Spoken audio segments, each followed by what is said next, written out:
할렐루야. 오늘 하나님의 말씀 다 같이 보시겠습니다. 에베소서 5장 15절부터 21절까지입니다. 에베소서 5장 15절부터 21절까지 교독하시겠습니다.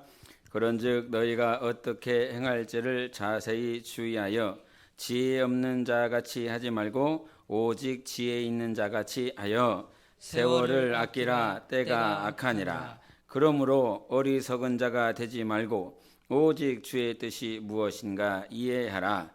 술 취하지 말라. 이는 방탕한 것이니 오직 성령으로 충만함을 받으라.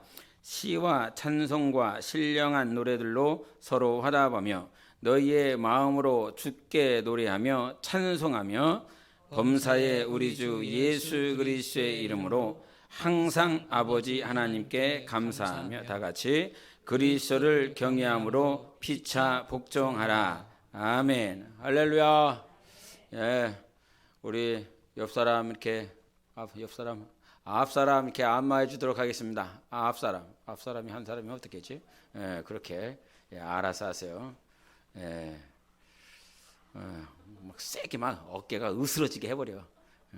예. 야, 반대로 어떻게 되지? 돌아서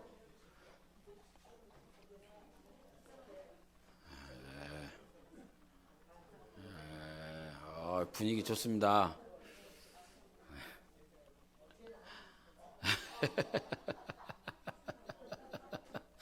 예, 됐습니다. 이제 하루 종일 또 이렇게 삶 가운데서 일하시다가 오시면 많이 피곤하실 텐데 지난 주일 말씀은 뭐였죠? 성원이 제목이 주일 제목 말씀 뭐였죠? 그런 게 있었죠? 그런 게 있었을 거예요. 자, 이러면 안 되는데. 자, 그러면 우리 김경숙 권사님, 저는 그 시험 안 들고 이쁜 사람들만 질문해요. 시험에 안 들고 이쁜 사람들에게만 하지. 딱 질문했는데 시험에 들 사람 내가 안 해요. 주일날 말씀 가운데서 생각나는 말씀 뭐가 있으세요?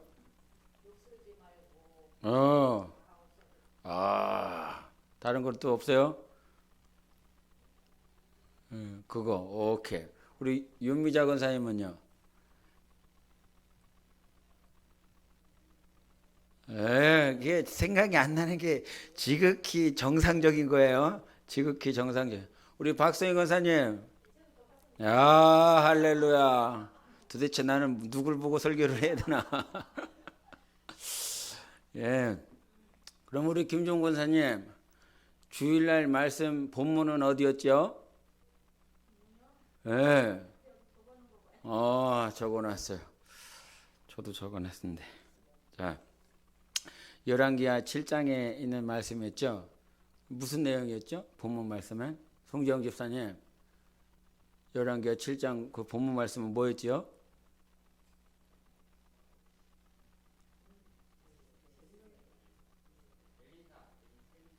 예. 예. 예. 예. 이제 머리가 돌아오시는군요. 예, 이제서야 조금 기다려 줘야 돼요. 예. 바로 그 이제 사마리아 땅에 기근 문제 가운데서 하나님께서 엘리사를 보내셔서 내일 이맘때에 하나님께서 역사하실 것이니까 들어라.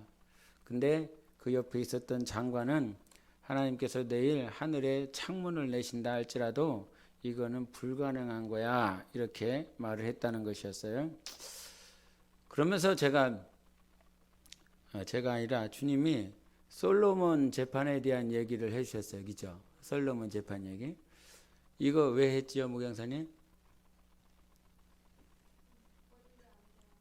예.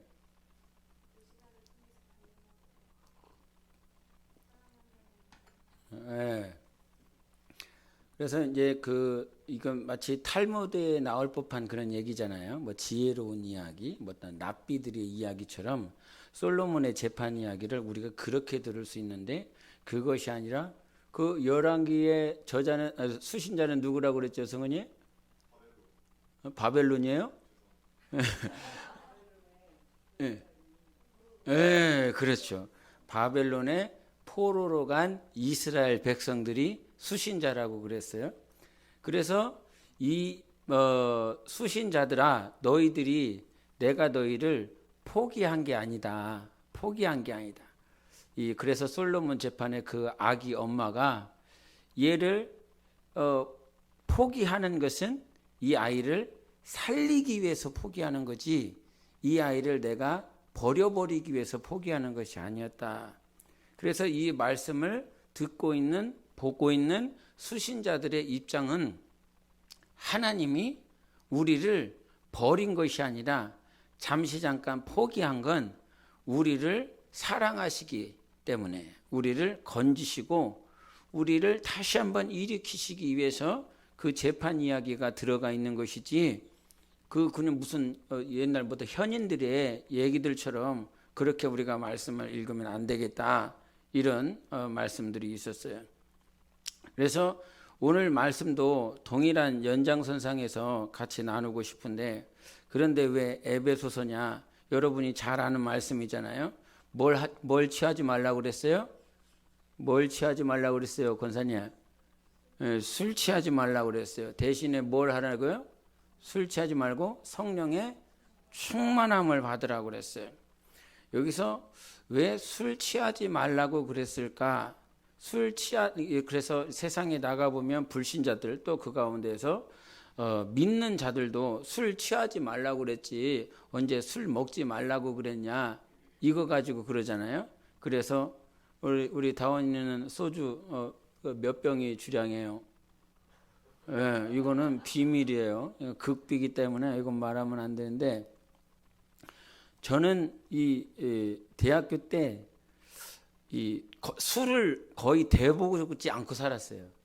근데 대학교 가서 술을 처음 대봤는데 그 소주를 제 기억은 없어요. 한 2잔, 3잔 마시면 이 작은 오늘 술 얘기하는 여기서 막 이렇게 꼴깍꼴깍 넘어가는 사람들은 회개해야 돼요. 회개돼. 근데 요 2잔, 3잔 마시면 기억이 없어요. 그냥 나는 꼬꾸라진 것 같아요. 그래갖고 전혀 기억이 없어요. 그래서 그런 이유들 때문에 이 믿는 사람들도 술을 얼마만큼 먹는 게 취하는 거예요. 내가 취하는 것과 우리 김종권 권사님 술이 좀 세실 것 같은데 아마 함성원도 마셨으면 쟤는 장비 스타일이라 독으로 마셨을 거예요. 항아리 독으로 막 이렇게. 근데 술 취하지 말라라고 하는 그 의미가 어떤 의미로 우리에게 받아들여야 되냐면 이 술을 먹는다라고 하는 그 양에 있는 게 아니에요.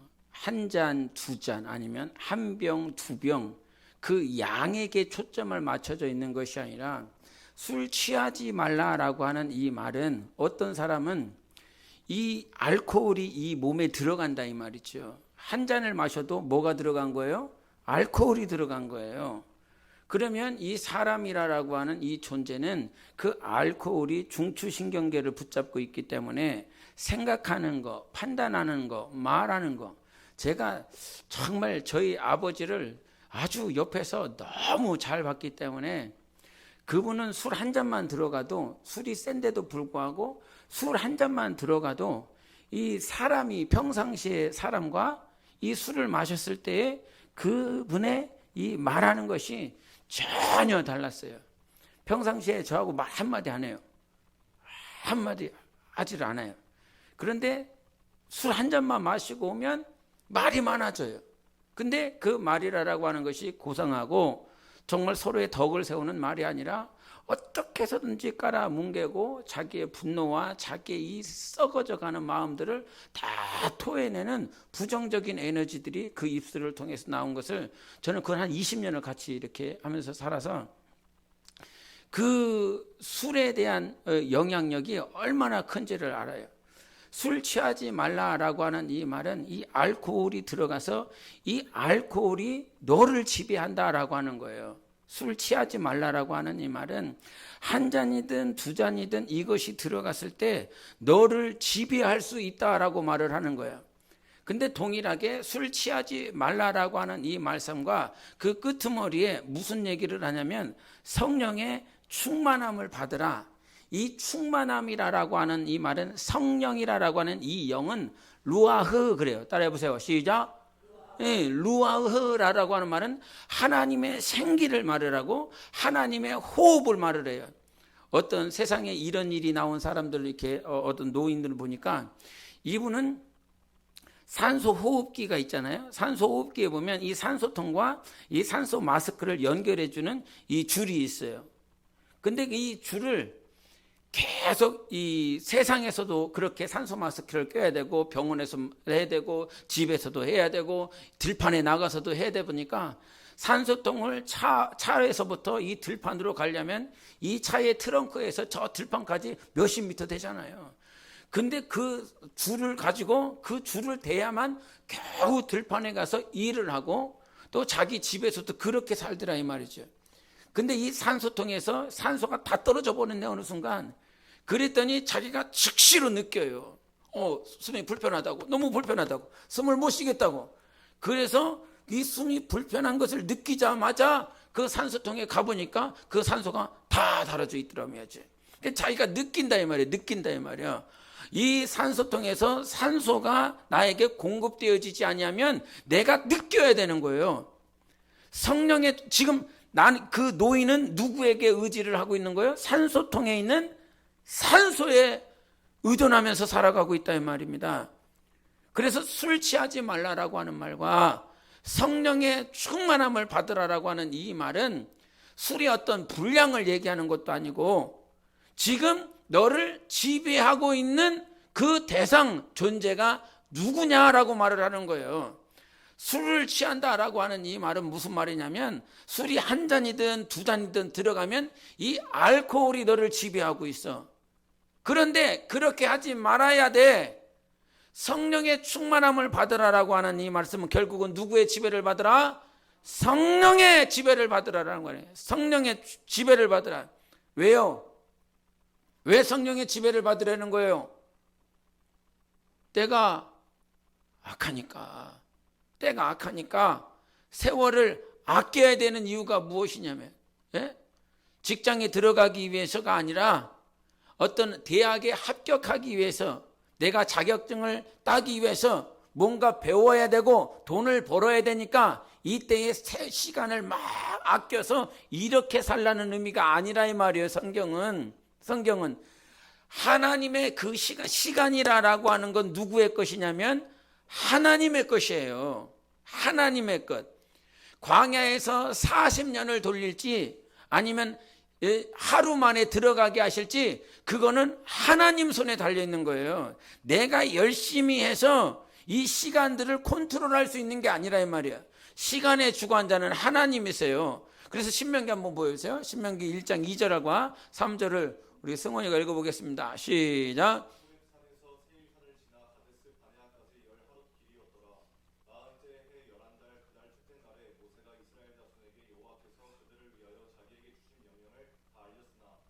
예, 여기서 2절에 시간이 나와 있어요. 2절에 며칠이라고 말을 하고 있죠?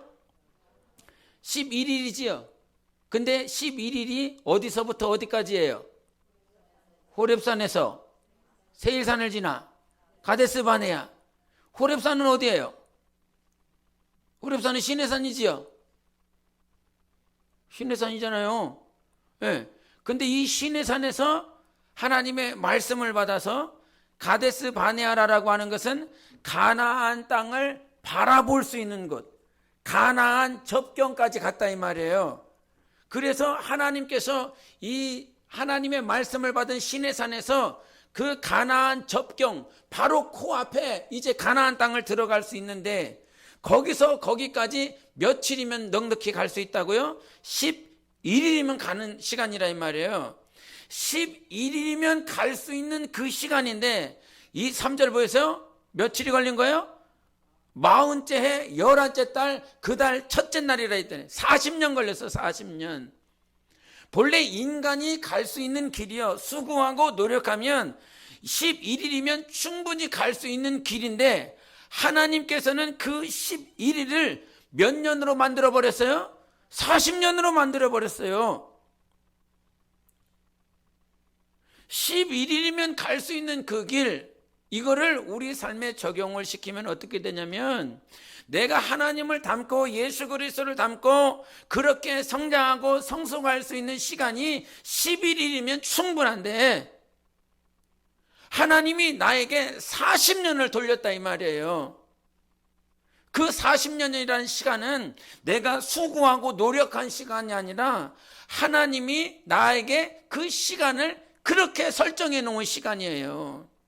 그래서 여러분, 시간은 내가 컨트롤할 수 있는 시간이 아니에요. 그래서 창세기에 아브라함을 보든 사라를 보든 좀 전에도 우리가 지난 주일에 봤었던 그 엘리사가 뭐라고 얘기를 하냐면 내일 이맘때라고 얘기를 하죠. 누가 얘기하는 거예요? 하나님이 얘기하는 거예요. 하나님의 시간인 거예요. 그래서 네가 무슨 수고와 노력을 다 한다라고 할지라도 너에 의하여 하나님의 뜻, 하나님의 말씀이 이루어지는 것이 아니라 이 시간 동안 하나님이 세팅해 놓은 거예요. 그리고 그 내일 이맘때라고 했으니까 24시간 동안, 그 시간 동안 하나님께서 나병 환자의 마음을 움직였어요. 그리고 그들을 나아가게 하시고 그들이 나아갈 때에 아람진에서 그들이 오는 소리를 병기가 오는 소리로, 병거가 오는 소리로, 말발굽의 소리로 그들을 들리게 해줬고 그것이 무서워서 그들은 도망가게 하셨어요. 이 24시간 동안 역사하시는 분은 나병 환자가 아니라 하나님이세요. 그래서 지금 왜 그들은 그럼 40년이 걸렸어요? 왜 걸렸죠? 40년이 왜 걸린 거예요? 가데스 바네아에서 12명이 정탐꾼을 보냈는데 10명이 돌아와서 뭐라고 고백을 합니까?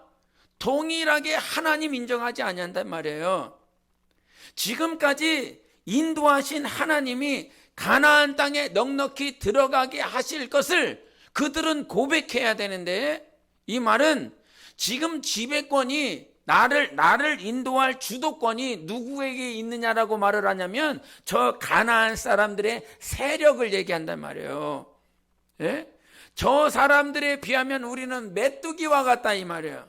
그러면 지금 주도권이 누구에서 이 싸움을 이길 수 있는 주도권이 누구에게 있는 거예요? 가나안 사람들에게 있는 거예요.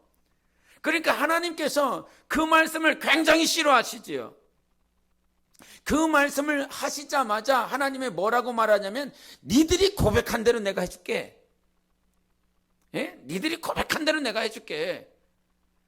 우리 삶의 주도권은 가나안 땅에 있는 사람들이 아니라 바로 하나님이 내 삶의 주도권을 가지고 있어요. 그분이 주인이시라 이 말이에요. 내가 힘써서 노력해야 되는 부분이 당연히 있죠. 당연히 기도하라라고 하는 이유가 뭐예요? 열심을 내라고 하는 이유가 뭐예요? 충성을 다하라라고 하는 이유가 뭐예요? 그러나 충성하고 열심을 내고 내가 그와 같이 하는 것은 충성도 헌신도 열심도 누구에게 달려있냐면 하나님께 달려있어요. 여러분, 하나님께. 그래서 내 삶의 주도권이 하나님께 있어야 된다. 하나님께. 그런데 내가 그와 같이 10명이 돌아왔었을 때에 그들의 고백은 하나님께 주지 않았어. 200만 명이라고 하면 그 사람의 숫자에 주님이 전혀 관심이 없다라고 하는 사실을 알아야 돼요. 제가 지난주에도 지지난주에도 고백을 하는 것이었지만 교회는 사람들 숫자 노름이 아니다. 코로나 시대 가운데서 그것을 더 봤다 내가. 예? 교회의 숫자 노름이 아니라 오늘 하나님께 모든 주도권이 있습니다라고 고백하는 사람이 몇 명이냐. 하나님이 나를 지배하고 있고 하나님이 교회를 지배하고 있고 이 말세를 붙들고 가시는 분이 누구 있냐. 이 고백하는 사람이 지금 몇 명 있느냐라고 하는 거예요. 그래서 아무리 5,000명, 10,000명, 20,000명, 30,000명 그와 같이 예배를 드려도 하나님의 말씀, 제가 사도행전을 이렇게 이제 매일 예배 말씀을 전하다가 이제 사도행전 9장에 보면 이제 갑자기 이제 생각나서 이제 말씀을 여러분한테 드리는 건데, 그 다메섹 도성에 누가 가냐면, 다메섹 도성에 크리스천 잡으러 누가 가요? 사도 바울이 가요. 그 사도 바울이 같이 일행과 함께 다메섹에 갔을 때에 그 다메섹 도성에서 주님이 오시지요. 주님이 나타나셔서 사울아 사울아 그랬더니 그 바울이 주여 누구시니까? 라고 그랬더니 예수님이 뭐라고 말씀하십니까? 네가 박해하는 예수라라고 그럽니다. 그런데 거기서 뭐라고 얘기를 하냐면 그 사울아 사울아라고 말을 했을 때 소리를 들었다 그래요. 사울아 사울아 하는 소리를 들었다고 그래요. 그런데 9장 7절에 뭐라고 그러냐면 함께 간 사람들도 그 소리를 들었다라고 그래요. 9장 4절과 9장 7절에 봐요. 보세요. 사도행전 9장 보세요.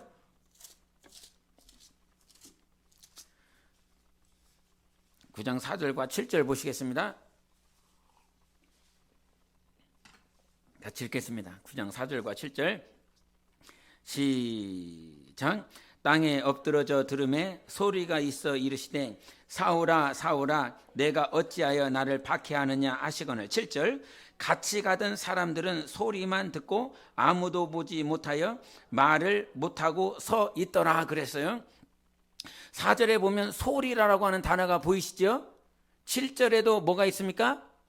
소리라라고 하는 단어가 있어요. 한국말에는 소리라라고 하는 이 소리가 동일한데, 여러분 그럼 4절과 7절에 있는, 지금 제가 이 얘기를 왜 하겠어요? 한국말로는 동일한 단어 소리인데 4절과 7절의 차이가 있으니까 얘기를 하지 않겠습니까? 그죠? 네, 그죠? 그러면 4절과 7절의 차이는 뭐일 것 같아요? 추측해 보세요. 네? 사울아 사울아라고 하는 이 소리를 사도 바울이 들었을 때 이 소리는 영어로 따지자면 소리라라고 하는 이 소리를 영어 단어로 뭐라고 말을 할 수 있겠어요? 강인주 집사님, 이 소리를 뭐라고 말할 수 있지요? 뭐라고요? voice. 저분 영어 엄청 잘하시는구나. 7절은 그럼 뭐가 있을까요? 7절은 뭐라고 말할 수 있겠어요? 사운드. 한국말로는 단어가 소리라라고 하는 소리로 똑같지만 지금 사도 바울에게 들려지는 그 소리는 보이스예요? 사운드예요? 보이스예요. 사울아 사울아 이렇게 들린다 이 말이에요. 음성이 들린다 이 말이에요. 음성. 예? 근데 이 사운드라라고 하는 것은 지지직거리는, 쉽게 표현해서 막 지지직거려요. 이 지지직거리는 이 소리에게 의미가 있어요 없어요? 없지요. 의미가 없지요. 의미가 있어요. 막 지지직거리는 게. 예? 그 새가 쥐적인다 그러지요. 그 새가 쥐적이는 게 만약에 내게 보이스가 되려면, 의미가 되려면 새가 말하는 그 의미를 알아들어야 음성이 되는 거지요. 그죠? 혹시 새하고 소통하시는 분 있어요? 그렇지, 없단 말이에요. 근데 9장 4절에 사도 바울은 그 음성을 들은 거예요. 그런데 함께 갔었던 사람들은 뭘 들은 거예요? 사운드를 들은 거예요. 사운드를 들은 거예요. 여기서 지금 뭘 얘기를 하고 싶냐면, 우리가 언제 변화되느냐, 우리가 언제 주님의 뜻대로 살고 싶어 하느냐. 맞습니다. 주님, 내 삶을 내려놓을게요. 내가 가지고 있었던 계획이요, 내가 가지고 있었던 비전이요, 내려놓고 달려갈게요. 그렇게 언제 되느냐면 사운드를 들었을 때 그렇게 되어지지 아니한다. 함께 간 사람들, 사도 바울과 함께 갔지만 이 사람들은 변화되지 않아요. 누구만 변화됩니까? 바울만 변화돼요. 지금 이 하나님의 말씀이 여러분에게 소리로 들린다. 즉 지지직거리는, 그냥 마이크를 통해서, 스피커를 통해서 내 귀에 그냥 지지직거리는 소리로 들려. 그럼 이건 사운드가 들리는 거예요. 그러면 이 지지직거리는 소리를 가지고 여러분이 변화되어지지 않습니다. 우리가 들어야 될 소리는 바로 하나님의 음성이라는 거예요. 하나님의 소리. 그 하나님의 음성을 들었어. 여러분, 나하고 대화를 하는데, 아니면 남편과 아내가 대화를 하는데, 그 대화할 때 음성이 왔다 갔다 하는 것이죠.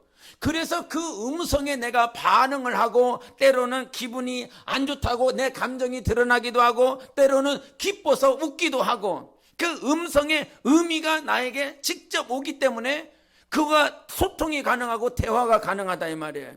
하나님도 마찬가지예요.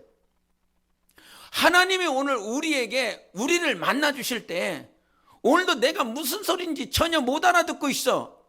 그러면 여러분 영혼은 지금 한국말을 듣고 있지만, 의미가 전달되는 한국말을 듣고 있지만, 여러분의 심령은 지금 그냥 사운드 듣고 있는 거예요. 아무런 변화가 없습니다. 그런데 그와 같이 혈기충만했고 크리스찬들을 죽이기 위해서 다메섹 도성에 갔었던 그 사도 바울이 누구의 음성을 들으니까? 주님의 음성을 들으니까. 여기서 주님의 음성을 들었는데 안 변한 사람들이 있습니까? 말씀을 매일 예배, 매일 말씀을 전하다 이 말씀이 제 심령 가운데 다가와서, 마치 내가 변화된 건 어떤 목사의 소리를 듣고 변화된 것이 아니라 주님의 음성을 듣고 변화됐지. 주님의 음성을 들으면 모든 자들은 다 변한다. 이 자리에서 주님의 음성이, 저 마태복음 3장에 예수께서 침례를 받고 올라오실 때 하늘에서 음성이 있었어요. 소리가 있었어요. 이는 내 사랑하는 자요, 내 기뻐하는 자라라고 하는 음성이 들렸어요. 기도할 때 왜 내가 간절히 기도하냐면 주님의 음성을 듣고자 함인 것이지요. 내가 뭐 방언을 말하고 막 큰 소리로 말을 하는 이유가 무엇 때문에요? 소리를 듣고자 함이 아니라 주님의 음성을 듣고자 함이에요. 그러면 이 음성이라고 하는 건 뭡니까? 바로 주님의 말씀이에요. 말씀을 듣는 거예요. 지금 나에게 뭐라고 말씀하시는지 음성을 들어야 된다 이 말이에요. 소리를 듣는 사람이 아니라. 그래서 양은 내 음성을 아는 거예요. 내 소리를 안다 이 말이에요. 음성을 알아요. 그래서 음성이라고 하는 거는 지금 나를 부르고 있는 어떤 주파수에 맞춰서, 가청 주파수에 맞춰서 목자가 지금 말을 하고 있구나, 이런 소리가 아니라요. 지금 나를 부르고 있는지, 아니면 나보고 밥을 먹으라고 그러는 건지, 일어나라고 하는 건지, 그래서 의미가 전달되어져요. 여러분, 그래서 신앙생활은 주님의 음성을 듣는 신앙생활이에요. 하나님의 음성을 들어야 여러분이 변하는 거지. 조신양 목사가 하는 이 설교를 백날 천날 계속 들어보세요. 소리로 들으면, 주님의 음성이 안 들리면 우리는 변화되어지지 않는다. 그래서 우리에게 누가 오셨냐면 성령이 오셨어요. 그래서 영적인 일은 영으로만 분별이 가능하기 때문에 이 분별하다라고 하는, 그래서 사운드가 있고 보이스가 있는데요. 이 열왕기에 보면은 솔로몬이 기브온에서 제사를 드려요. 1000번제를 드려요. 1000번제를 드릴 때에 무슨 기도를 합니까? 주님이 나에게 맡겨주신 이 백성의 수가 너무나 많아서 나는 이 백성을 다스릴 수가 없습니다. 그러니까 무슨 마음 달라고 그러죠? 듣는 마음을 달라고 그래요. 듣는 마음. 근데 이 듣는 마음이라고 하는 것은 discerning heart예요. 이 말은 분별할 수 있는 마음을 달라는 거예요. 분별할 수 있는 마음. 지금도 주님의 음성이 들리는데 이 말은 분별할 수 있는 이 마음이라고 하는 거는, 주님의 음성을 지금 들었어. 바로 바리새인들도 사두개인들도 예수님이 하신 음성을 들었지요. 음성 분명히 들었어요. 그러나 그 사람들에게 부족했었던 것은 무엇이냐면 바로 주님의 마음이 어떠한지를 모른다 이 말이에요. discerning heart라고 하는 이 말은 듣는 마음이라고 하는 건 분별할 수, 주님의 마음이 이렇겠구나. 주님이 그렇게 고통스러웠겠구나. 아니면 주님이 나를 보고 굉장히 기뻐하셨겠구나. 나는 지금 고난 가운데서 광야 가운데 있는데 주님은 그 광야 가운데서 살아내려고 하는 나의 모습을 보며 굉장히 기뻐하셨겠구나 라고 하는 주님의 마음이 내 안에 있어야 된다 이 말이죠. 음성이 들렸다라고 하는 음성, 그거는 이 마음과 분리되어지지 않아요. 여러분, 이 화난 사람의 음성을 들었을 때 무엇이 분별이 됩니까? 저 사람이 화났구나라고 하는 것이 분별이 돼요. 그 사람의 감정이 분별이 돼요. 그처럼 주님의 음성을 들을 때 그저 사운드만 지금 체크하고 있는 사람. 예? 그래서 그 매일 예배 드릴 때 방송하는 것들 제가 뭐라고 좀 깠어요. 사운드만 체크하고 있지 말라고. 예? 방송 보는 사람들은 맨날 사운드를 체크해야 되거든요.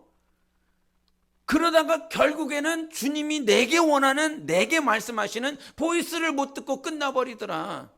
그런데 그 보이스 음성을 들었을 때에 내가 오늘 영적인 일은 영으로만 분별이 가능하다라고 하는 말은 성령으로만 주님의 감정을 내가 헤아릴 수 있어요. 성령으로만. 그래서 오늘 주님이 뭐라고 말씀을 하시냐면 술 취하지 말라라고 하는데, 그런데 성령의 충만함을 받으라라고 하는 것, 누구의 지배권을 받으라? 성령의 지배를 받으라. 네 삶의 주도자는 바로 하나님이시다. 그러면 주도자의 그분이 내 삶의 주도자가 되려면 지금 나는 음성을 들어야 되는 사람이고, 음성을 들어야 될 뿐만 아니라 내 안에 뭐가 있어야 된다고요? 주님의 마음을 분별할 수 있는 마음이 있어야 된다는 거예요. 그래서 하나님의 말씀을 들을 때 여러분에게 소리로 듣고 있다면 그 사람은 예배드린 것 아니요. 예배드린 거 아니요. 기도할 때 나는 주님의 음성을 들었어요. 예? 교회 나갔는데 한 2, 3개월 지나갔고 사운드가 아니라 나는 주님의 음성을 들었어요. 그렇게 클리어하고 너무 상세해요.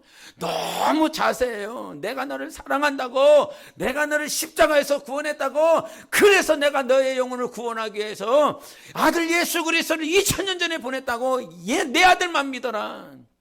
이 사실이요, 육신의 귀가 아니라 내 심령의 주님의 음성을 들었다니까요. 그래서 지금 여기 있는 거죠. 음성을 들었으니까 여기 있는 거예요. 여러분도 주님의 사운드만 듣고 있다 보면, 사운드 듣고 있는 사람은 변화되지 않아요. 절대 변화되어지지 않아요. 그래서 주님의 음성이 내 안에 왔었을 때에 이 음성을 듣기, 주님 내게 말씀하여 주시옵소서. 지난번에도 주일에도 말을 했지만 이스라엘아 들으라, 쉐마 이스라엘아, 이게 주님의 음성으로 들릴 때 내가 아멘이 되어지고 이것이 할렐루야가 되는 거지. 그게 안 되니까 내 안에서 아멘이 되어지지 않는 것이지요. 내 안에서 할렐루야가 되어지지 않아요. 그래서 여러분, 하나님의 음성이 여러분 영혼의 주도권을 가지고 있어야 됩니다. 주님의 음성이, 다른 것 아니고. 지금 코로나 시대, 지금 이 시대를 살아가면서 우리가 보통 들려지는 단어들이 무슨 빅데이터 그래요, AI라고 그래요, 무슨 4차 산업혁명이라고 그래요, 메타버스라고 하는 평생 듣도 보도 못한 그런 단어들이 계속 나오고 있어요. 이 말은 무슨 말이냐면 지금 우리가 한 50년대 60년 전만 해도 이 산업사회, 이 사회는 이 농업이, 제조업이 기반이 되어 있었어요. 농업하고 제조업이 기반이 됐는데 어느 순간 30년 40년 지나 어떤 산업기술이 도입이 되면서 컴퓨터 혁명이 일어났고, 이제는 어떤 컴퓨터에 로봇이 추가되었고, 그 모든 시스템이 계속 변하고 있어요. 이 시대가 지금 그렇게 변화되고 있어요. 가끔 이렇게 은행이나 가보면 이게 어르신들이 있지 않습니까? 70대 80대 되신 어른들이 은행에 있어요. 그럼 어떻게 해야 될지를 몰라갖고 이것 좀 해달라고, 거기에다 당신들은 할 줄을 모르니까 그렇게 하고 있다 이 말이야. 저분들의 모습이 곧 있으면 내 모습이 되겠다, 내 모습이 되겠다. 예? 저희 사모하고 저희 아이들은 이렇게 앱으로 막 송금도 하고 막 이렇더라고요. 이걸 어떻게 하는 거냐고. 어떻게 송금, 몇 개를 뚝뚝뚝뚝뚝 만지더니 금방 송금을 했다는 거예요. 저 조혜성이 지금 차비가 없어갖고, 사모님 어제 저녁에 나대를 이렇게 돌고 있는데 지금 차비가 없어서 학교를 못 가겠다고 그래서 차비 좀 보내달라고 그랬더니 몇 마디 하고 똑똑똑똑똑똑 만지더니 송금이 다 됐다는 거예요. 나는 그거 하나도 모르거든요. 그냥 앱을 깔아야 된다는 건 알죠. 앱을 깔아야 된다는 건 알아요. 근데 저는 그렇게 살고 있어요. 지금 뭐 어떤 물질과 전혀 담을 쌓고 살아가고 있기 때문에. 근데 만약에 우리 사모가 죽으면 나는 어떻게 살아가나, 이거 어떻게 계산을 하고 어떻게 뭘 하고 어떻게 살아갈까. 자식놈들이 안 도와주면 나는 진짜 지금 저 은행에서 내가 보고 있는, 목격하고 있는 저 어르신들의 모양이 내 모양이 되겠다, 이런 생각이 드는 거죠. 그런데 지금도 그런데 5년 지나 10년 지나면 뭐 주님이 언제 오실지 모르겠지만 이 시대가 급격하게 변하는 그 시대 가운데 있어요. 그래서 우리는 이 세상에서 살아남기 위하여 그것들을 배우고 있고, 어떻게 해서든지 그 세상에서 뒤처지지 않기 위하여 지식적인 것, 정보적인 것들에 대해서 굉장히 민감하게 살아가고 있습니다. 그런데 여러분, 이 시대 가운데서 내가 놓치지 말아야 될 것은, 그것은 세상의 정보나 지식도 중요하지만 하나님께서 창세 전부터 지금까지 계속 이기게 하신 자들은 어떤 자들이냐면 말씀을 붙드는 자들이었어요. 말씀을 가지고 있는 자들이 이기게 되셨어요. 그래서 성령이 교회들에게 하시는 말씀을 듣는 자, 그리고 그것에 순종한 자들은 반드시 주님께서 이기게 해주셨어요. 지식이나 정보 면에서 불편한 삶을 살아갈 수는 있어요.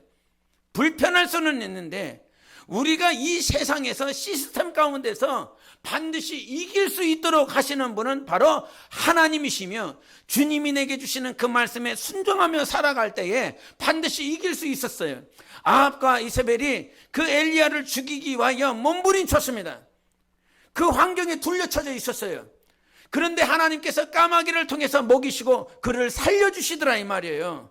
세상의 크리스천들을 죽이기 위하여 세상이 단일화가 되어지고 세상의 왕이 모든 신하들과 함께 합세하여 그리스도인들을 죽이려 하지만, 하나님께서는 너 오늘 이 자리에 피신을 하라, 네가 저 산으로 가라.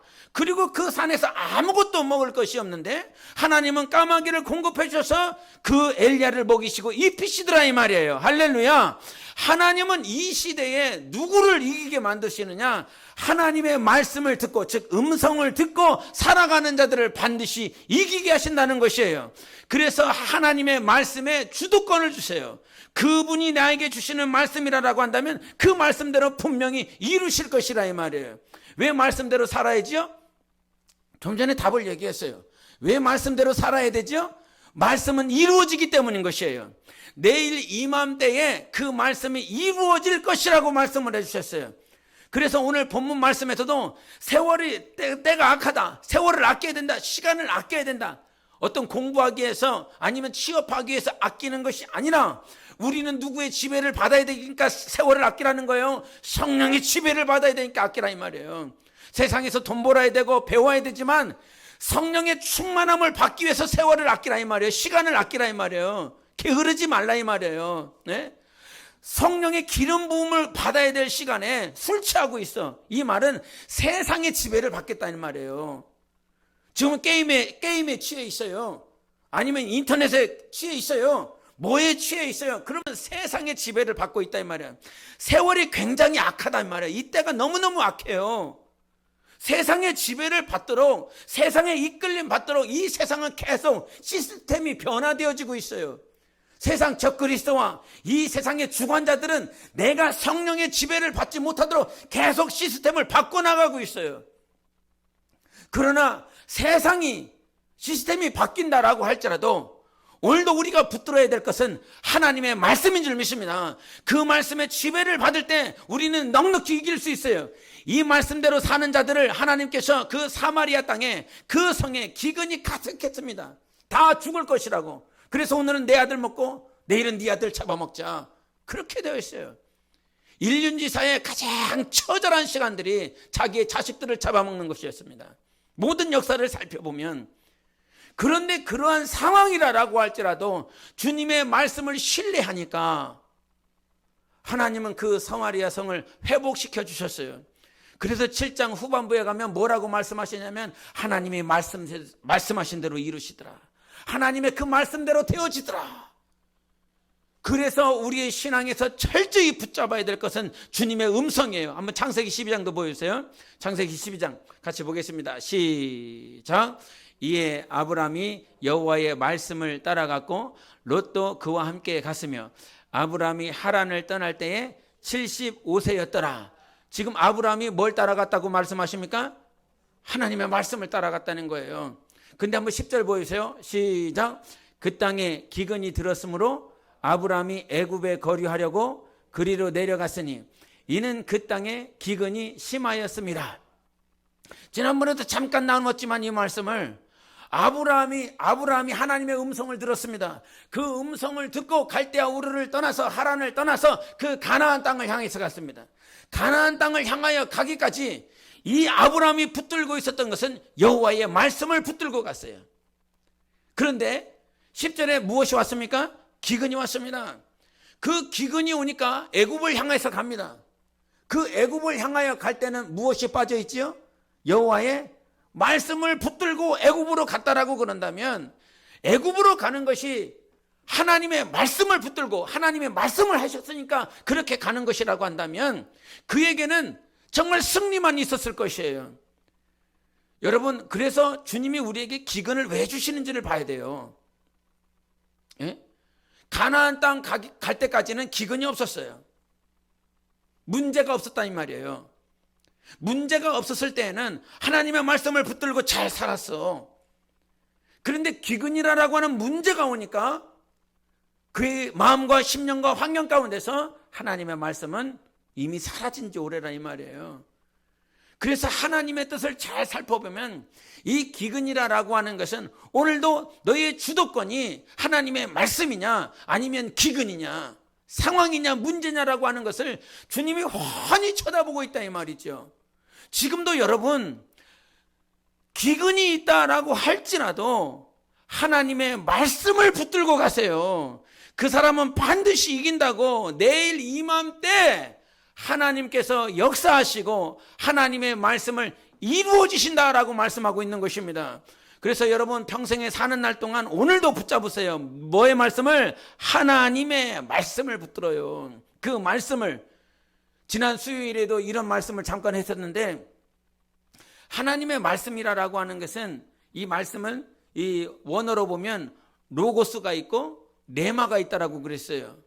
근데 이 로고스가 레마가 되기 위해서 반드시 필요한 조건이 두 가지가 있다라고 그랬는데 그때 말을 할 때 뭐였죠? 권사님? 로고스가 레마가 되기 위해서 필요한 조건 두 가지를 얘기를 했어요. 내가 물어보면서도 내가 웃겨요. 내가 물어보면서도 뻔히 모를 걸 뭐하고 물어봐. 이런 생각이 막 들려고 그래요. 믿음하고 사랑 이렇게 했어요. 믿음하고 사랑 얘기했다니까. 우리 권사님 대단하신다. 이 로고스가 내 안에 왔는데 이것이 믿음이 안 생겨. 데살로니가전서 2장 13절 한번 보여주세요. 데살로니가전서 2장 13절 같이 읽어보십시다. 시작. 이러므로 우리가 하나님께 끊임없이 감사함은 너희가 우리에게 들은 바 하나님의 말씀을 받을 때에 사람의 말로 받지 아니하고 하나님의 말씀으로 받음이니 진실로 그러하도다. 이 말씀이 또한 너희 믿는 자 가운데서 역사하느니라. 말씀을 받을 때 누구에게 역사한다고요? 믿는 자에게 역사한다고요. 믿는 자가. 그래서 이 말씀을 내가 믿어야 하나님은 그때부터 역사하는 거예요. 여러분 삶에 기근이 있다라고 할지라도 하나님이 말씀을 주셨으면 그 말씀을 신뢰해야 그 순간부터 하나님이 역사하기 시작하는 거예요. 예? 은혜 받았네, 좋은 말씀이었네, 이게 아니라 하나님은 반드시 일하신다. 하나님 반드시 역사하신다. 이런 믿음이 있을 때 그때부터 역사하기 시작하는 거예요. 야고보서에도 말씀하실 때에 너희가 기도하고 난 다음에 두 마음을 품지 말라고 그랬어요. 그와 같은 자는 바다의 물결 가운데 요동하는 자와 같아서 하나님께서 주시는 그 응답을 받을 생각하지 말라고 그랬습니다. 예? 그 믿음이 우리 안에 정말 내가 믿어야지 된다고 해서 됩니까? 그랬으면 얼마나 좋아. 얼마나 좋아. 내가 믿을게요, 믿을게요, 믿을게요. 이렇게 해서 된다 그러면 다 믿지. 그런데 이 믿음이라고 하는 것을 누가 인쳐 주시냐면 성령이 역사 주시는 거예요. 성령이 인쳐 주시는 거예요. 예? 지금까지 신앙생활을 하면서 기근과 같은 삶이 안 온 사람이 어디 있어요? 기근이 엄청 많이 들었었죠. 그런데도 불구하고 하나님을 부정을 왜 안 해? 그렇게 힘든데 하나님 살아계시지 않네 라고 부정하면서 확 세상으로 돌아가 버리지 왜 부정하지 않아요? 예? 이 믿음을 성령께서 인쳐주셨기 때문에 그래요. 기근이 와도 환란이 와도 12명의 제자들이 사도가 되어서 사도 요한이 죽고 그 전에 11명의 사도들은요 다 순교했어요. 예? 사도행전에 이 베드로가 감옥에 갇혔을 때 사도들이 베드로가 그 감옥에 갇혔을 때에 천사들이 다 동원시켜 주셔서 그 감옥에서 나왔어요. 그런 역사만 있는 것이 아니라 잡혀갖고 막 죽어버린다 이 말이죠. 하나님 살아계시면 감옥에 있었던 사도들도 베드로도 그렇게 막 나오게 추록될 수 있도록 역사를 해주셔야지. 그런데 그 이후로 다 사도들은 기름에 튀겨 죽었고 살갗이 벗겨서 칼에 살갗이 다 벗겨져서 죽었고요. 단두대에서 죽었고요. 그들은 처절하게 죽었어요. 그런데 사도행전 12장에 보니까 베드로는 야고보가 순교했는데 그 순교하고 난 다음에 그분의 태도가 어떤지 알아요? 나 진짜 자기가 죽을 게 뻔히 알거든요. 야고보가 죽은 것을 이제 경험을 했기 때문에. 근데 그 감옥에서 허리띠를 풀러요. 그리고 옷을 아주 편안하게 다 벗고 양쪽에 군병들이 못 도망가게 붙잡아 놓고 있어요. 내일이면 죽는데 불신자였다라고 한다면 얼마나 초조하겠습니까?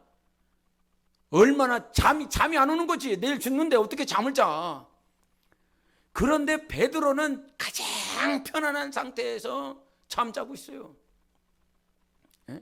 그런 믿음이 어디서 올 수 있겠느냐 이 말이에요. 지금 당장 이 야고보가 죽었는데 말이요. 세베대의 아들 야고보가 죽었는데 어떻게 그렇게 편안하게 잘 수 있겠느냐 이 말입니다. 그거는 하나님을 향한 믿음이 확실하기 때문에 그러는 거예요. 우리가 죽으면 끝나는 것이 아니라 하나님 아버지 그 영광나라에 간다라고 하는 확실한 믿음이 있기 때문에 그런 거지. 그러지 않고서는 다 여러분 내일 죽어요. 예? 내일 죽는단 말이요. 별로 무섭지도 않아. 안 죽을 거 아니까. 예? 안 죽을 거 아니까. 예? 요즘 아파갖고 제가 몇 주를 제가 병원에 갔었어요. 몇 주를. 그러면서 제가 그 시간이 그 병원을 하루에 한 주에 한 번씩 병원을 왔다 갔다 했는데 그때 저는 그 시간이요. 내 육체는 너무 싫은 거예요. 병원 자체를 싫어하는 사람인데 여러분도 다 마찬가지겠지만 병원 너무 싫어. 너무 가기 싫어. 그런데 저는 하나님, 저 진짜 하나님 앞에 뭐라고 기도하냐. 하나님 저 이 시간이 너무 좋아요. 이런 기도를 했어요. 병원은 가기는 너무너무 싫은데 지금 내 육체가 아프다라고 하는 이 시간이 저는 너무 좋아요, 주님. 왜? 그 시간만큼 주님을 간절히 찾는 시간이 없거든요. 실제적으로 아픔과 고통, 내 스스로 해결할 수 없는 이 시간이 왔었을 때 내 영혼은 저는 너무 좋아요. 왜 그런지 알아요? 기도할 때 졸지 않아요. 성경을 볼 때요 아주 정신이 번쩍번쩍거려요. 말씀을 준비할 때요 이 말씀이 너무너무 은혜가 돼요. 막 내 영혼이 막 살아있어요. 내 육체는 아픈데 난 진짜 너무너무 좋아. 그래서 주님 이 시간이 빨리 끝났으면 좋겠는데요. 병원을 왔다 갔다 하는 이 시간이 빨리 끝났으면 좋겠는데요.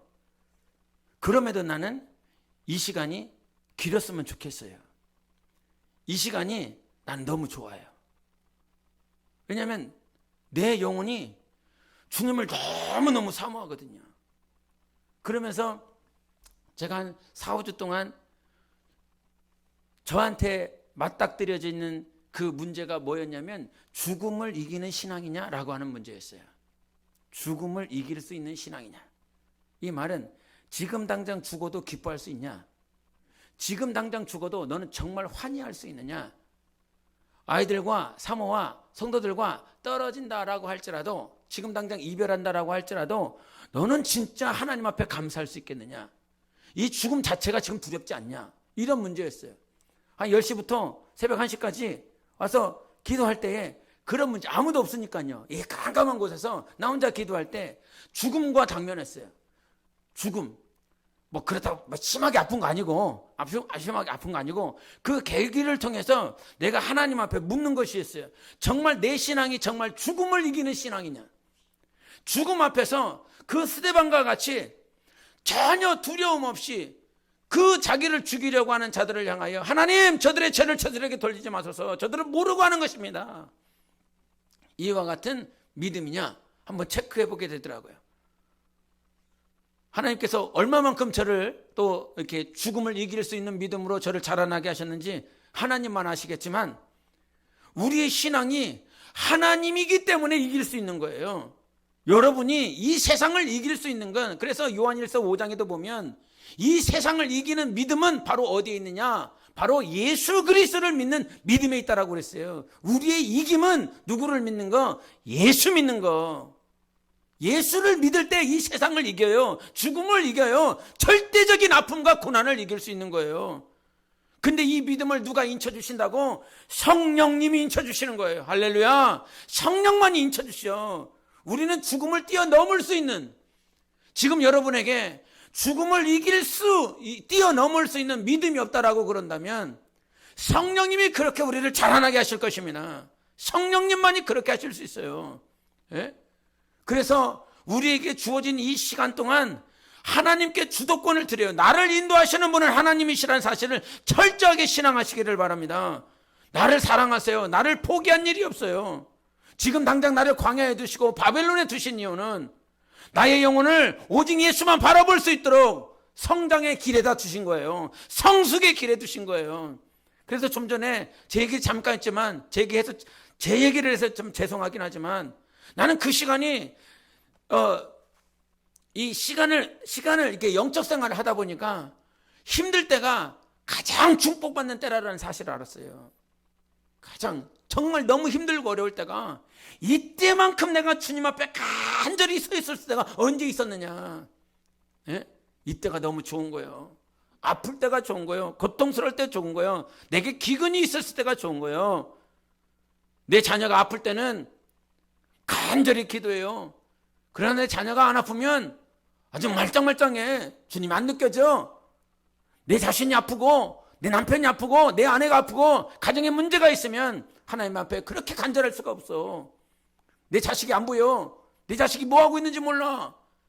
어디에서 방탕하게 살아가고 있는지 몰라. 그 부모의 심정은 그 자식을 위해서 간절히 애통하게 되어 있어요. 하나님이 우리에게 주어진 그 시간 동안, 그 사마리아 땅에서 기근이 있는 동안에 하나님께서는 믿음을 요구하셨고, 그 믿음으로 역사되어질 때에 그 믿음이라고 하는 건 하나님의 말씀이 그들에게 역사한 거예요. 우리 마지막으로 요한복음 6장만 한번 보시겠습니다. 요한복음 6장 같이 읽어보시겠습니다. 시작. 살리는 것은 영이니 육은 무익하니라. 내가 너희에게 이른 말은 영이요 생명이라 그랬어요. 말씀에 대해서 이 원어로 두 가지라고 그랬죠. 하나는 뭐라고 그랬어요? 하나는 로고스하고 하나는 레마라고 그랬어요. 저기서 내가 너에게 이른 말은 영이요 생명이라고 그랬을 때 저 말은 로고스이겠습니까? 레마이겠습니까? 네? 로고스겠어요? 레마겠어요? 내가 너에게 이른 말은 레마야. 그냥 문자적으로 여기에 적혀져 있는 흑색의 그런 기록이 아니야. 지금 내가 너희들에게 하고 있는 말은 레마야. 그럴 때에 내가 너희에게 이른 말은 영이고 생명이라고 그랬어요. 지난주에도 잠깐 얘기했지만 마태복음 4장 4절에 사람이 떡으로만 살 것이 아니요 하나님의 입으로부터 나오는 모든 말씀으로 살 것이라고 그랬을 때 이 말씀은 로고스라고 그랬어요? 레마라고 그랬어요? 레마라 이 말이에요. 사람이 살 수 있는 능력은, 생명은 어디 있냐면 하나님의 레마에 있어요. 그래서 오늘도 여러분은 우리가 지금 필요한 것은 생명인데, 우리에겐 필요한 것은 생명인데, 이 생명은 어디에 있다고요? 하나님의 말씀인 레마에 있다고요. 말씀을 레마로 들어야 여러분 안에 생명이 생기는 거예요. 하나님의 말씀이 레마가 될 때 그제서 일어날 수 있는 거예요. 소성시킬 수 있는 거예요. 아무리 사운드를 100번, 1000번, 10,000번 들어봐요. 예? 가끔 가다 이 차를 틀고 가면서 93.3 극동방송을 들을 때가 있어요. 주파수가 좋지 않으면 계속 지지직거려요. 계속 지지직거려. 뭐라고 얘기를 하고 있는지 무슨 말인지를 모르겠어. 하나님의 말씀이 무슨 말인지를 못 알아듣고 있으면 나에게는 생명이 안 된다 이 말이에요. 여러분, 오늘도 예수님께서 우리에게 주시는 말씀은 레마예요. 그 레마가 내 영혼 가운데 생명이 될 때 병이 떠나가고 귀신이 떠나가고 자녀의 문제가 떠나가고 기근의 문제가 다 회복될 줄 믿습니다. 레마만 역사하는 거예요. 하나님의 말씀만. 성령이 역사하시는 그 말씀. 아까 데살로니가서 2장 13절 얘기했었잖아요. 내가 참 너희들을 위해서 감사하다라고 기도한다.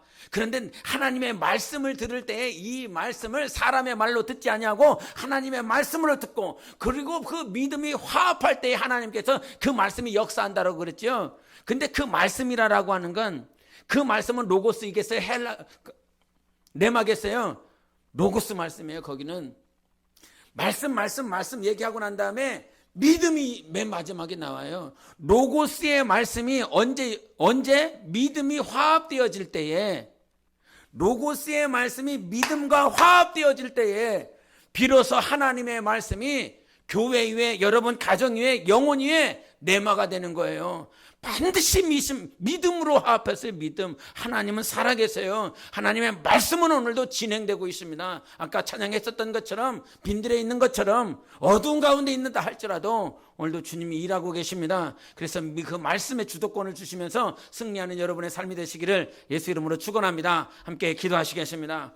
오늘도 하나님께서 성령의 충만함으로 내 믿음을 인쳐주시고, 성령으로 인하여 들은 이 말씀이 레마가 되어서 하나님 일하여 주시옵소서. 내 영혼의 생명이 되시고 교회와 가정 위에 레마가 되신 하나님의 생명이 되게 하소서. 성령의 충만함을 부어주시옵소서. 술 취하지 아니하고 오직 하나님의 말씀이 내 삶의 주도권이 될 수 있도록 예수의 외치고 기도하시겠습니다.